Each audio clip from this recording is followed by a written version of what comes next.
আমি ঘটনাটা শুনি 12টার পরে, রাত 12টার পরে। এর আগে আমি জানি না।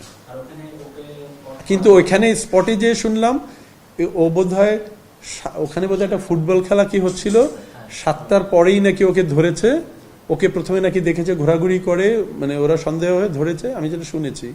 তারপরে নাকি 10টা, আমি দেখলাম সিসিটিভিতে যেটা দেখলাম 22টা সামথিং আর কি ওই ইয়ের মধ্যে ঢুকছিল আর কি, আমরা সিসিটিভিতে দেখলাম ওই গেস্ট রুম নাকি ওর মধ্যে ঢুকছিল।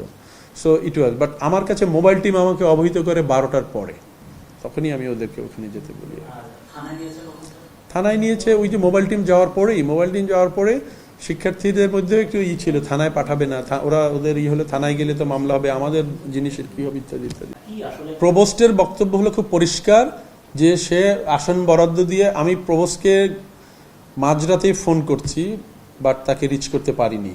প্রভোস্টের বক্তব্য হলো, স্যার ভাই আমি তো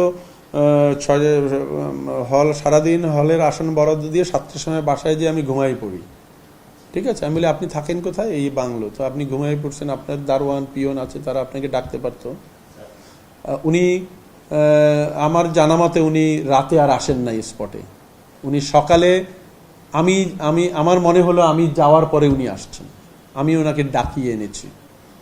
ঠিক আছে, বাট হাউস টিউটর ওখানে রাতে ছিলেন, মানে ওই ঘটনার সময় 3জন ছিলেন এবং ওই 3জনই থানায় মামলা করার ক্ষেত্রে সহায়তা করে। ইজাহার লিখতে হয় তো, ওনারা বর্ণনাটা ওনারা ঠেকাতে পারেন নাই। ওনারা বলছেন যে আমরাও অনেকে এই আহত হয়েছি। আমি বলেছি আপনারা সন্ধ্যা 6টার মধ্যে আমাকে রিপোর্ট দিবেন। তো ওনারা রিপোর্ট দিলে আমরা তখন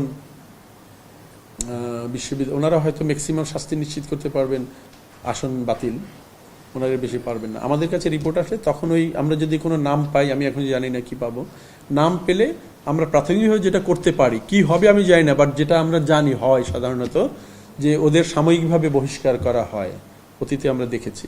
তারপরে তদন্ত চলে, সিন্ডিকেটের রিপোর্ট হয়, ইফ ইট ইজ ওকে দেন ওদের চূড়ান্তভাবে বহিষ্কার করা হয়।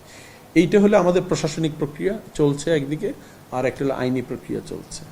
আমরা এই এডিসি ক্রাইম শাহবাগ থানা, ওনাদের সাথে ওভার টেলিফোন কথা হয়েছে, তাদেরকে আমরা আসতে বলেছি, কত দ্রুত তারা এদের গ্রেপ্তার করতে পারে, তাদের ফোন নাম্বার নিয়ে, ফোন নাম্বার আমি এখনো পাইনি, পেয়ে যাব, আপনার সাথে কথা বলি, আমি ওখানে যাব, ফোন নাম্বার নিয়ে তাদের ফোনগুলো দিয়ে ট্র্যাক করে কীভাবে। ইতিমধ্যে আমরা হলেও বার্তা দিই, সকালে বার্তা দিয়েছি যে আপনারা গেট টেট লক রাখেন যাতে কেউ বেরোতে না পারে। তো হলে এটা খুব সহজ ব্যাপার না, আপনারা বুঝতে পারেন। তো তারপরে তারা চেষ্টা করেছেন এবং আমরা ওই নম্বরগুলো পেলে আমরা হয়তো পুলিশকে বলবো যে আপনারা আপাতত এদের ট্র্যাক করে এদেরকে গ্রেপ্তারের ব্যবস্থা করেন।